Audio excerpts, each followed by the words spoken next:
everyone, welcome to another review room tutorial. Last time we were talking about the reviewer ranking tasks and the forms associated with them. Today we're going to finish up the discussion of how you can basically add new things to your reviewer ranking tasks. Now here's the important point. We threw in a new question that says, how great an idea was it? And we put the rankings from 1 to 5.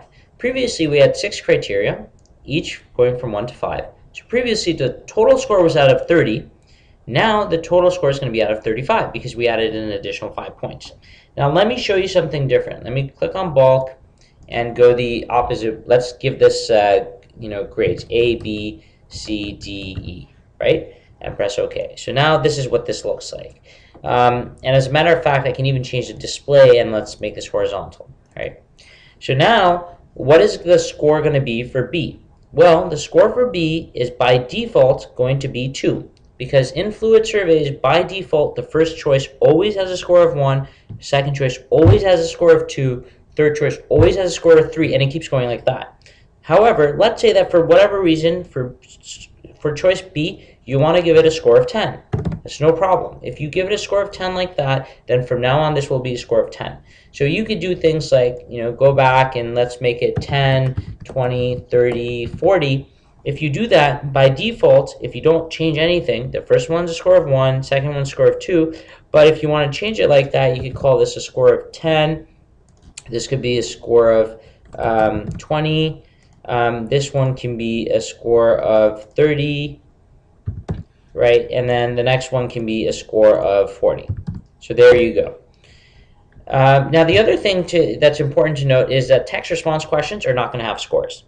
That's good.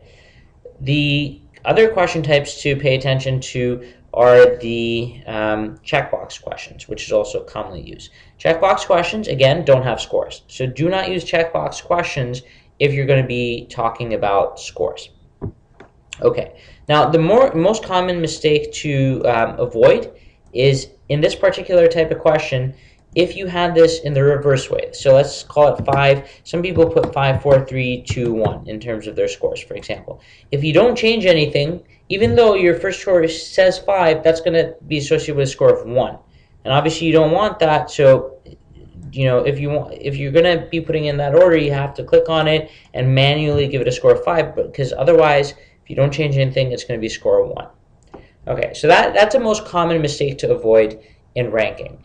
Now, the other thing to avoid is sometimes you have generic questions, right? So if you throw in a generic question like a multiple choice, just to the judges, how satisfied were you? Were you with the ranking process, right? Let's say you want to ask the judges that question. However, if you do that, then basically, and let's throw in the satisfaction options from bulk, even though you had no intention for this particular question to have a score, by default it's going to have a score, so it's going to skew your results. If you want to do a question like this, what I would suggest is in the ranking form, don't ask general questions, only ask questions that are ranking in nature. But if you want to ask questions that aren't ranking in nature, then please use text response questions where you're actually asking for specific feedback. That is your best bet.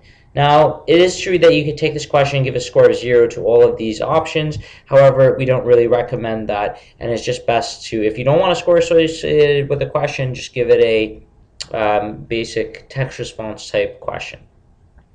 So that's it in terms of what I wanted to talk to you about in terms of ranking forms for judges. I'll delete that page. The other thing that we're going to obviously have to talk about is, what does this all look like for judges? But we haven't quite gotten to that section yet. So for the time being, that's it for the form creation section. The next section we're going to talk about is a final touches section. And some look and feel concepts, and then we're going to make our review room live, and then we're going to test it out a bit. So lots of exciting things to come. Thank you for joining us in this tutorial, and we'll see you in the next one.